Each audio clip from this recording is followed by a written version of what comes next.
there's a lot going on in this arena of multipolarity, and I'm wondering your thoughts about it. Well, briefly, with respect to Russia, I think it is very important to understand that the Russians didn't turn their backs on Europe, at least not in their own conception. Europe and the West turned their backs on them. They didn't want them in Europe. They didn't want them in the West. At the best, they saw Russia purely as a place where they could extract raw materials and benefit from it in that kind of a way, but very much the Wild East that they didn't really want to bring into Europe, into the West, into the garden that Josep Borrell and Robert Kagan and people like that talk about.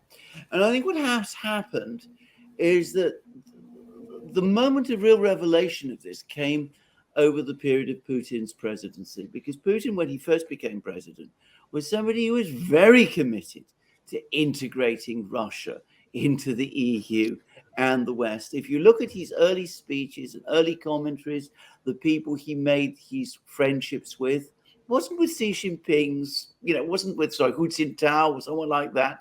It was with people like the German chancellor at that time, Schröder. It was with Jacques Chirac. It was with Berlusconi. He was courting people in Europe. And that was very much the attitude and the opinion amongst most Russians, and certainly amongst most elite Russians. What has happened, and the Ukrainian crisis has catalyzed this, is that gradually they became more and more disillusioned. And then over the Ukrainian crisis, and especially over the last 2 years, they finally said, look, this isn't working. It is never going to work. They don't like us. We're going to have the door slammed in our faces every time. This has been the story of Russian-European relations going back all the way to Peter the Great. I mean, when he came to Europe, they treated him as a savage, basically. And if you read accounts of Peter's famous embassy from the perspective of Western observers, that is pretty much how they saw him. So the Russians are saying to themselves, enough's enough. Let's start engaging with other countries. And what they've discovered is that they're treated in a completely different way. And also, and this is, I think, the great revelation that the Russians now have, they've discovered that those other countries, China, the Koreas, South and North, especially South, because they've had very good relations with the South, Vietnam, they are actually as developed, as advanced technologically, industrially, far more so than the Europeans are. They have far more to offer.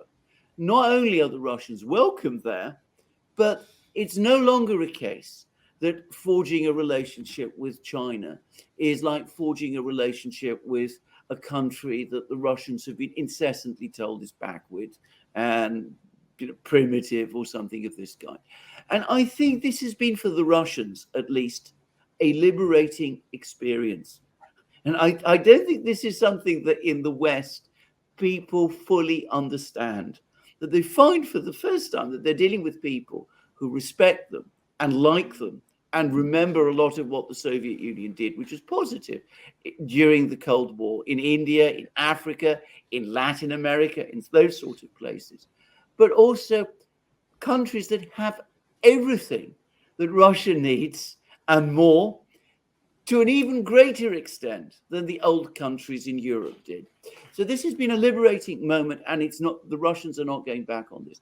Now, as for the rest, well, China, of course, is developing. India, in a completely different way, is also developing. Countries like Vietnam, like other places around the world, Africa appears to be coming together.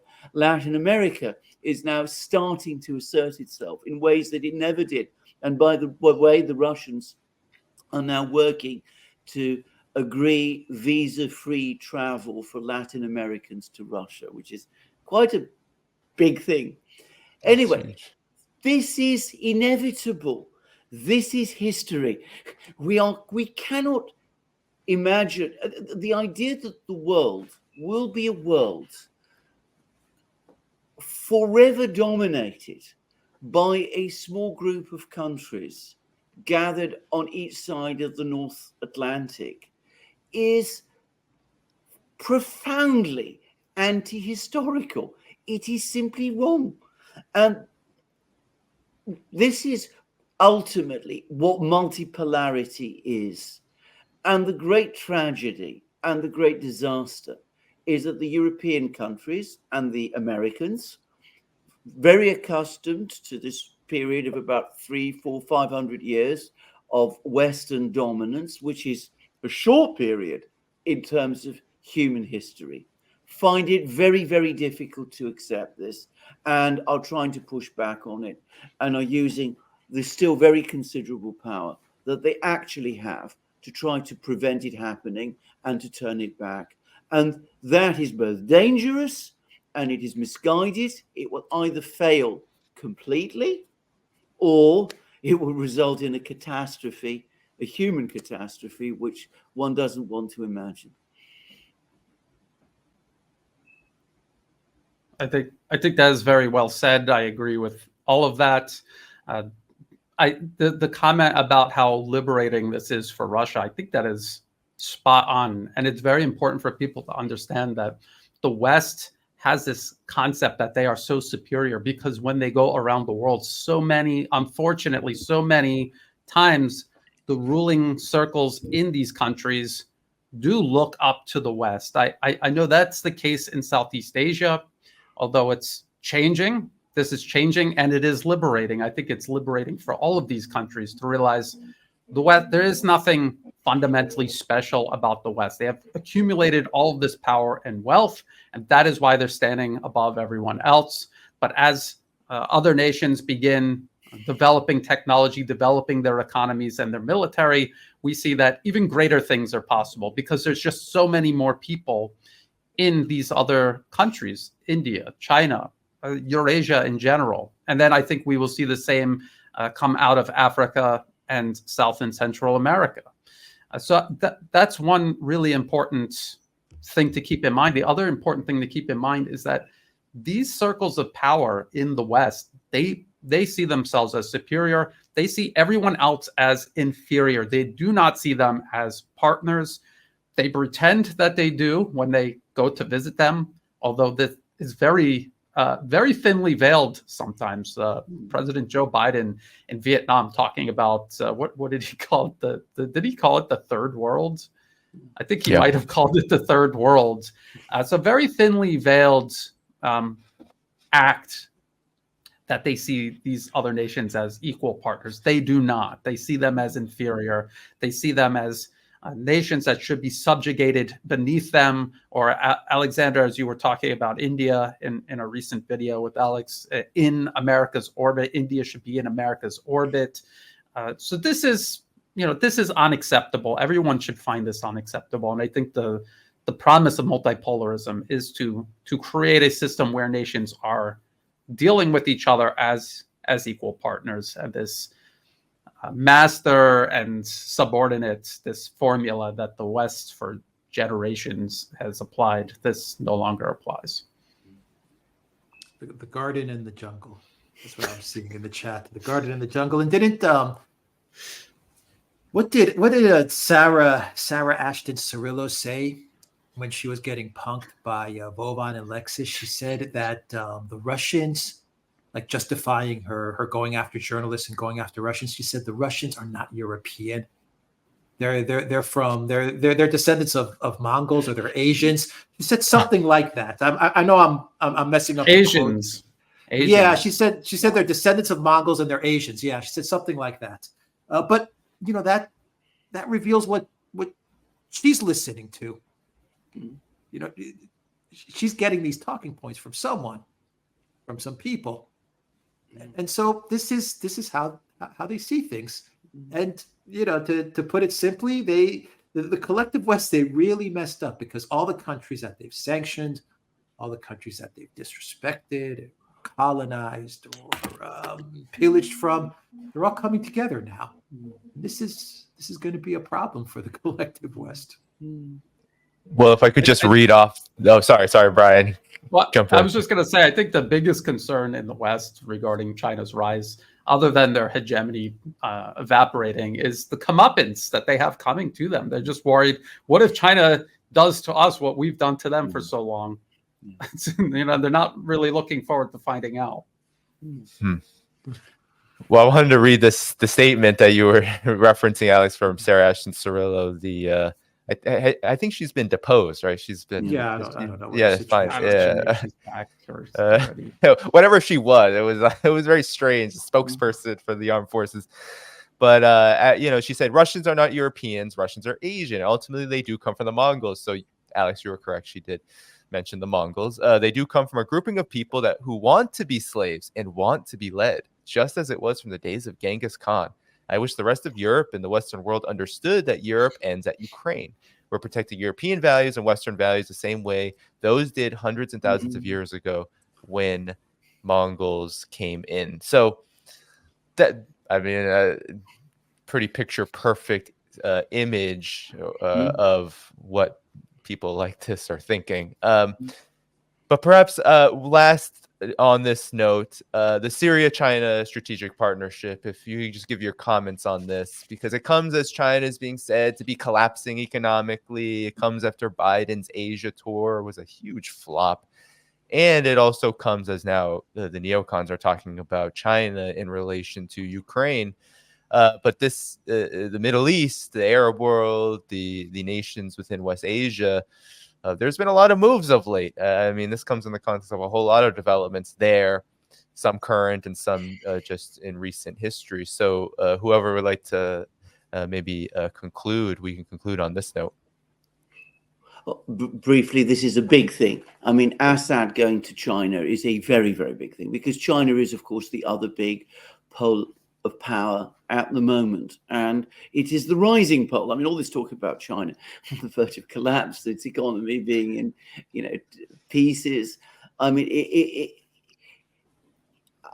not going to go into the details of this, but let's suffice to say that they're in a much better shape than we are in the West. And anybody who lives in the West, anybody who lives in Britain at the moment, will know exactly what I'm talking about. But anyway, so he's gone to China, and we did a program about this, Alex and I. The point is, it's the first visit he's done where he looks relaxed since the war began.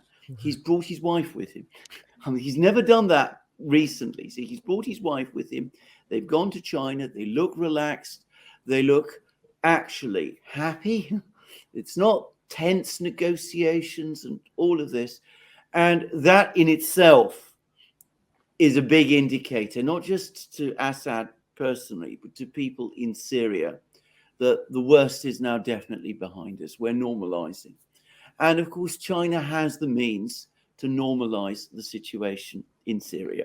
Now, the Chinese waited, I think, to give this invitation. They wanted, first of all, the rapprochement between Saudi Arabia and Iran, because China has good relations with Saudi Arabia. So they didn't want to cause problems with that relationship.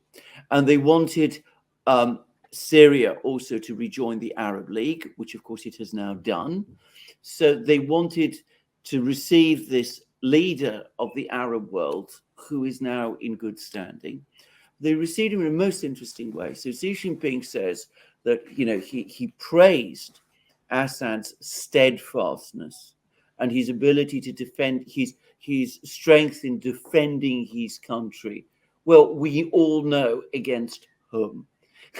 And of course, it's part of the general Chinese policy of pulling together, taking the various bits of the Middle East, which have been shattered in this kind of way for so long, and starting to put all these various pieces together and to integrate them into this Chinese-led Eurasian system, which the Chinese are so keen to set up. So Syria obviously wants to be part of that.